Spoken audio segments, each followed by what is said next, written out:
Hey y'all, this is Allison hanging out in my space to craft, and I'm making an embellishment for Ginger's Corner embellishment swap.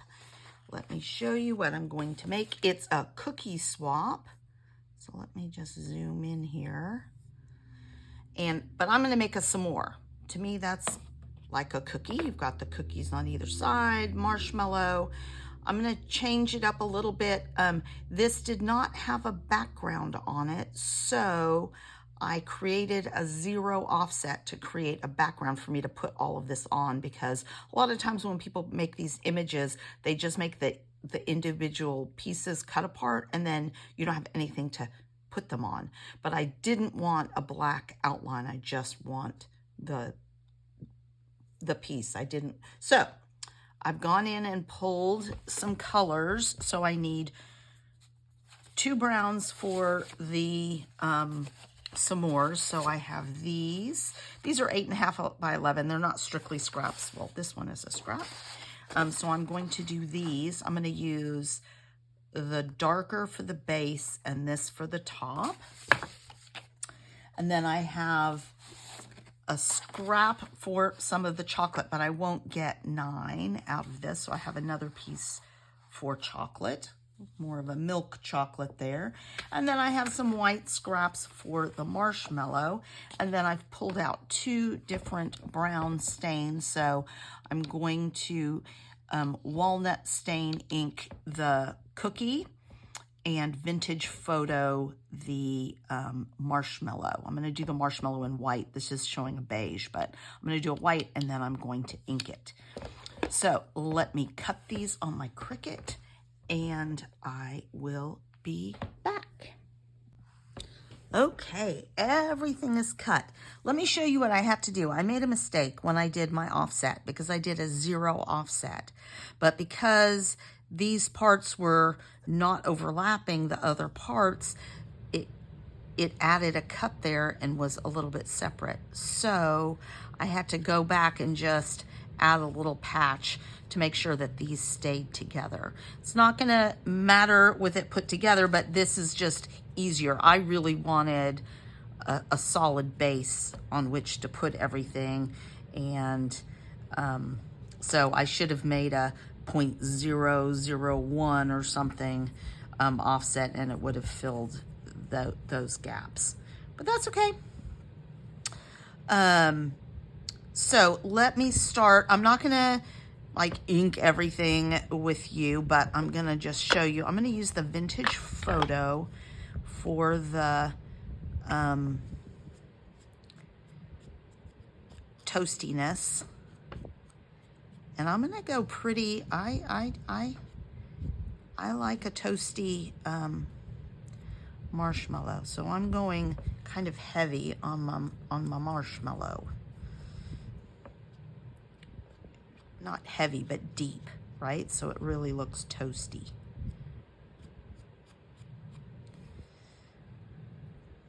All right, so I'll do those. Then I'm not going to do anything to the chocolate. So let's put a couple of them together, and then I'm going to ink across at the end. So these, and I am going to go ahead and layer these things up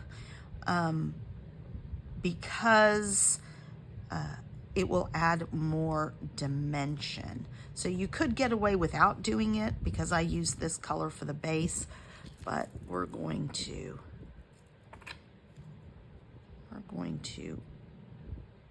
do it for the dimension. I'm not going to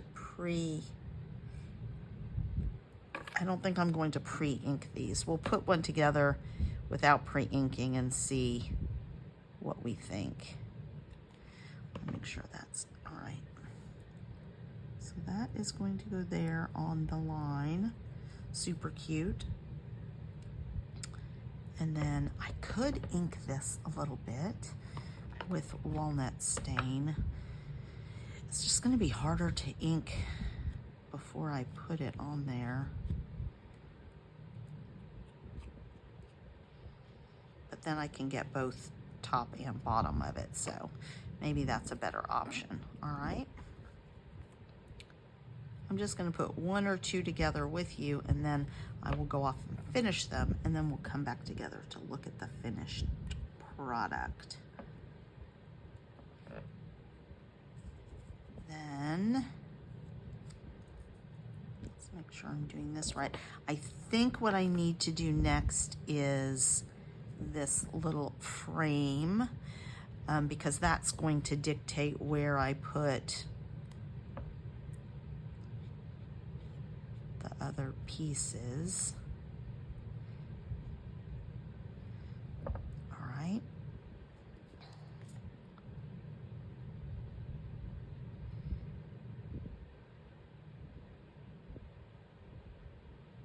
It's just got a real thin line around the top. And that's going, I know that this is a 0 point, so we're gonna just layer that up.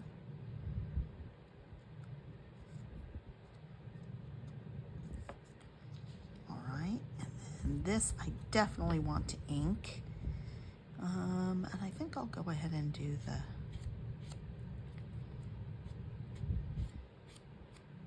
because even the graham crackers should look a little toasty, right? And that will fit inside there.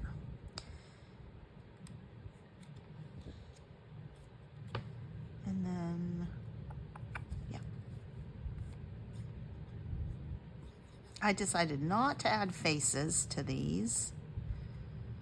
You could, though. You could easily add a face on here, but that's not everybody's jam, so.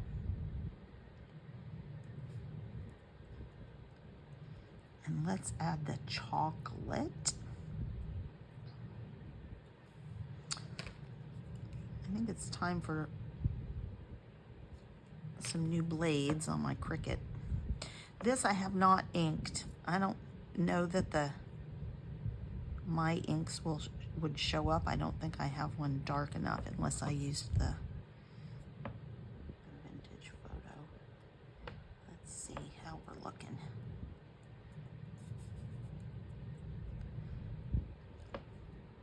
Let's just add a little more inking around just to make sure. Okay, there you have it. That's my first some more. Let me go off and make the rest of these, and I'll show you the finished product.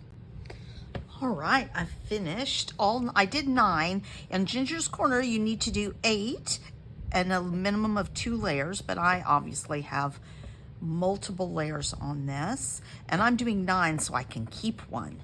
The other thing I did is I've been handwriting my name on the back. Well, I just got a new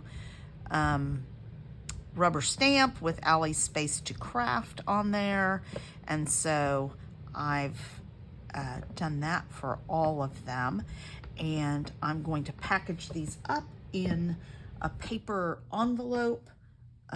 There are instructions. If you're interested in doing that, you just use a 12 by 12 piece of paper, and these are going to go out in the mail this week, and I will get 8 beautiful cookie swaps back. Thanks a lot, you guys, and go over to Ginger's Corner to join in our swaps.